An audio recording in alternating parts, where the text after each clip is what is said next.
hal-hal yang tidak terlalu detail di dalam Quran didetilkan di dalam sunnah gitulah. Ini yang membuatnya nanti lebih detail sebagian besarnya kira-kira. Nah, ada faktor yang ketiga. Pewaris Nabi itu adalah para ulama.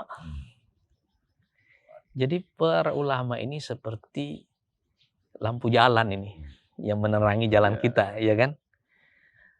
Nah, para ulama inilah nanti yang selalu memberikan penjelasan. Begitu ada perubahan situasi, sementara mungkin orang tidak terlalu bisa memahami teksnya dalam Quran dan penjelasannya di dalam hadis. Atau mungkin tidak ada bahkan itu. Orang bisa mengeluarkan kaidah-kaidah dari sini.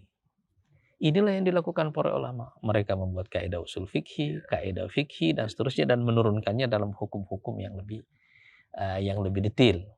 Nah, dengan cara seperti ini, maka teks ini bertahan. Bukan hanya karena teksnya tidak bisa dirubah, keasliannya terpelihara dengan baik, tapi juga karena ada penjelasannya dan ada pengawalnya.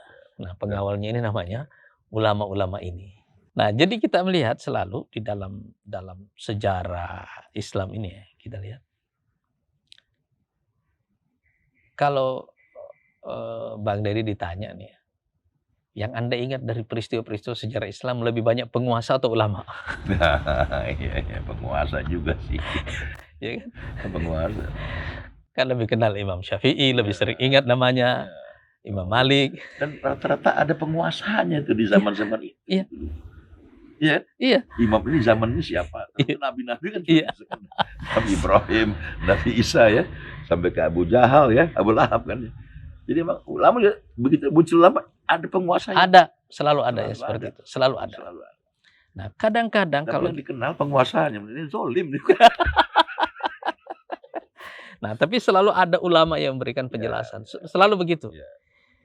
Selalu begitu. Jadi ketika ulamanya, misalnya di zaman Abbasiyah, dimunculkan ulama, Bang. Ya. Karena ini kan sumber yang harus, kekuatan yang harus dihadapi. Kan negara itu datang dan pergi. Iya. Iya kan? Misalnya Khilafah Umayyah, datang dan pergi. Abbasiyah datang dan pergi. Tapi ulama ini terus-menerus mengawal. Sekarang coba kita lihat ya. Kaitannya ada isu. Begitu banyak ulama meninggal, ini tanda akhir zaman. Karena Ya. ada yang mengawal ibu. Iya. Karena ini pengawal. Pengawal ya. Iya kan? Jalan ini kan, mengawal jalan itu. Kan? Coba kita lihat misalnya contohnya. Ada satu masa yang sangat gelap dalam sejarah Islam. Di abad ke-5, ke-6, dan ke-7 Hijriah. Ini kira-kira abad ke-11, 12, dan 13.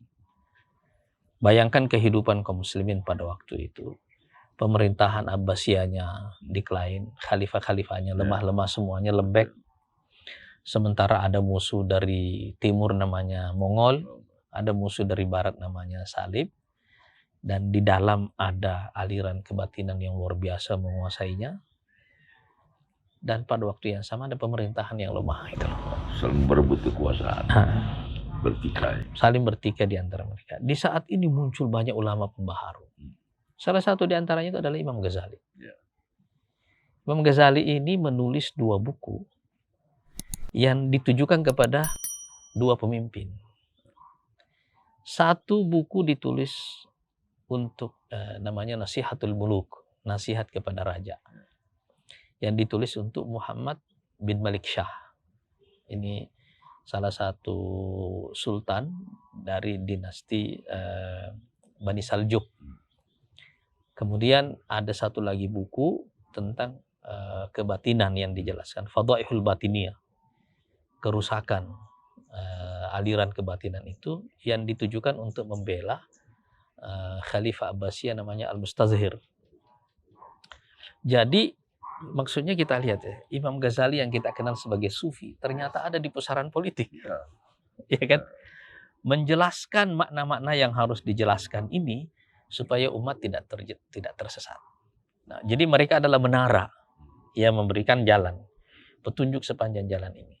Sehingga kehadiran ulama itu adalah, dan kemunculan ulama-ulama yang jujur, yang dalam ilmunya dari waktu ke waktu, itu adalah salah satu cara Allah menjamin bahwa kitab suci ini walaupun tidak dibuat lagi kitab sesudahnya, selamanya bisa dijelaskan relevansinya karena ada para penjelasnya itu. Iya.